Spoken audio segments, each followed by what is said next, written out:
Every night, at exactly midnight, Daniel heard a voice. Tomorrow, Don't stay in bed. The first time he thought he was dreaming. The second time, he blamed stress.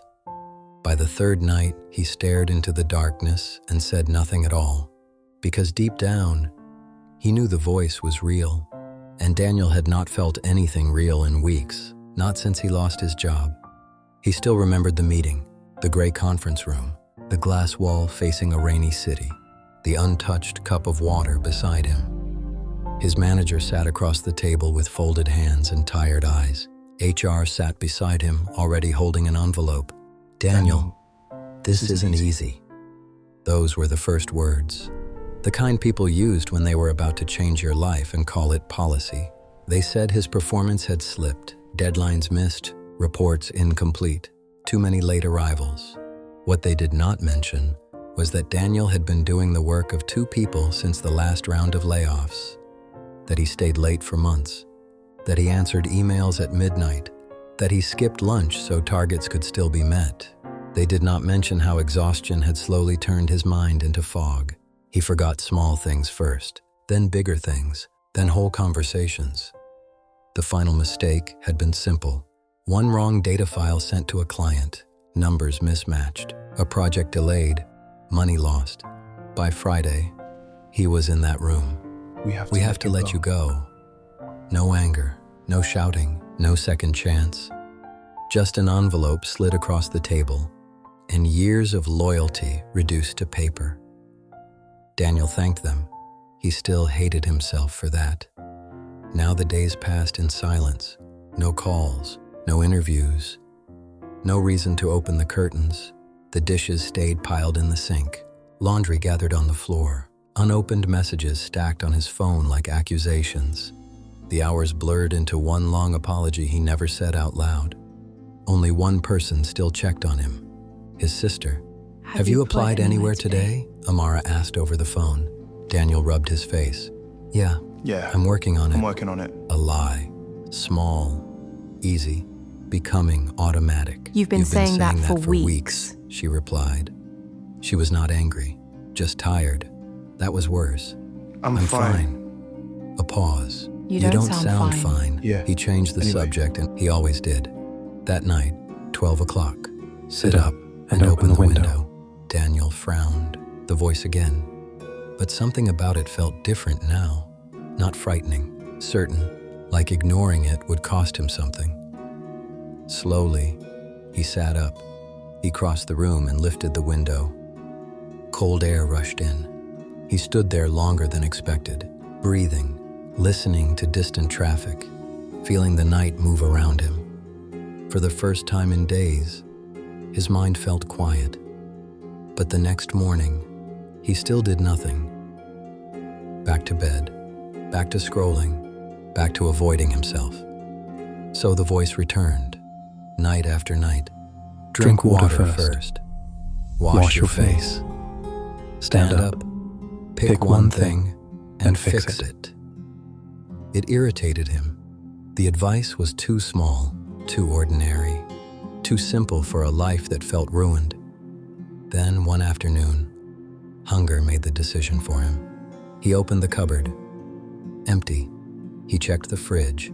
Half a bottle of ketchup, old butter, nothing else. He opened his banking app. £14 and 27 pence. Daniel stared at the number. That somehow hurt more than losing the job. That night, 12 o'clock. Tomorrow, leave the house. I don't need speeches, Daniel muttered. The voice answered anyway. You need food. The next morning, he almost stayed in bed, but his stomach twisted. The kitchen was empty. The room felt smaller than ever. So he pulled on yesterday's hoodie and stepped outside. The sunlight felt unfamiliar. At the supermarket, he moved carefully through the aisles. Bread, milk, instant noodles, nothing extra. At the checkout, he tapped his card. Declined. He froze. He tried again. Declined. The man behind him sighed. The cashier avoided his eyes. Sorry, Daniel whispered. Can you remove the milk? The cashier nodded. He tapped again. Approved. He carried the bag home with bread and noodles, and shame heavier than both. Halfway back, someone called his name. Daniel? Daniel? He turned. Marcus. An old colleague, same office, same endless complaints, same dream of leaving one day. But Marcus looked different now. Not richer, not flashy, just forward. You disappeared, Marcus said. Daniel shrugged. Been figuring things out. Marcus smiled slightly. That usually means things aren't figured out. Daniel almost laughed. Almost. You still at the company? Marcus asked. Daniel looked away. No. They let me go. Marcus nodded. Happened to me too. Daniel blinked. What? Months ago. I left after that. Doing what? Freelance work. Nothing glamorous. Small jobs at first. That word again. Small. Marcus glanced at Daniel's grocery bag. You don't need one big miracle, he said. You need movement. They parted ways, but all the way home, that sentence followed him. Movement. That night. Tomorrow. Don't stay in bed. This time, Daniel sat up immediately. Take a walk. The next morning, he nearly talked himself out of it. He stood at the door for a full minute, then stepped outside. 10 minutes. No destination, no plan, just movement. The next day, he did it again, then again, then again. By the second week, Daniel began passing a small cafe on the corner. At the window, in the same seat each morning, sat an older man with a notebook beside a cup of coffee. The first day, Daniel barely noticed him. By the fourth day, he realized the man was always there, same seat, same notebook, same calm presence. At first, Daniel noticed the man because he had started noticing things again. On the next walk, the man looked up. You walk at the same time every day. Daniel stopped. I guess I do. The man nodded. Most people don't. It's just a walk. The man smiled. No, It's a decision. it's a decision. Daniel said nothing, but the sentence stayed with him. That night, Keep going. days became weeks. Small things started changing. Not everything, just enough to notice. His room became cleaner.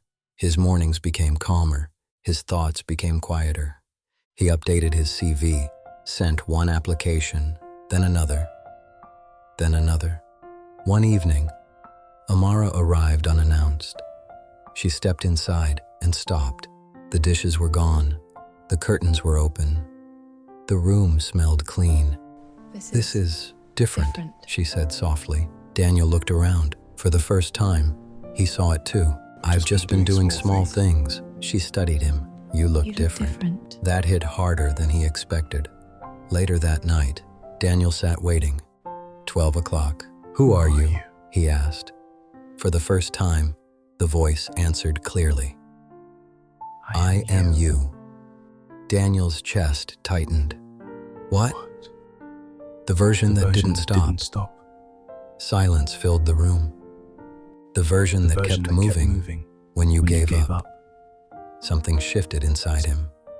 Not fear, not comfort, responsibility. Days later, Marcus called. I've got a small project, he said. Need help? Interested? Daniel hesitated. The old version of him already had an answer. No, too risky, too uncertain, too much pressure. That night, don't stop. Daniel exhaled. Yeah, he said. I'll do it. It was not smooth. He struggled, made mistakes, missed deadlines. At one point, he stared at the screen for an hour, ready to quit completely. Then midnight came. Finish it. Daniel closed his eyes, then opened them again, and kept going. The project was not perfect, but it was done. Marcus paid him. Not much, but enough to buy groceries without checking his balance first. Enough to feel useful again. Enough to feel movement. Months passed. The voice became quieter, less frequent, until one night. It did not come at all. Daniel sat there waiting. 12 o'clock. 12:01. Nothing. At first, it felt empty. Then he understood. He already knew what to do tomorrow. He did not need the voice anymore. The next morning, he woke early, sat up, opened the window, not because he was told to, because he had become the kind of man who would. Later that day, he passed the cafe. The older man was still there. Same seat, same notebook. Daniel stopped. You were "You right. were right," he said. The man looked up.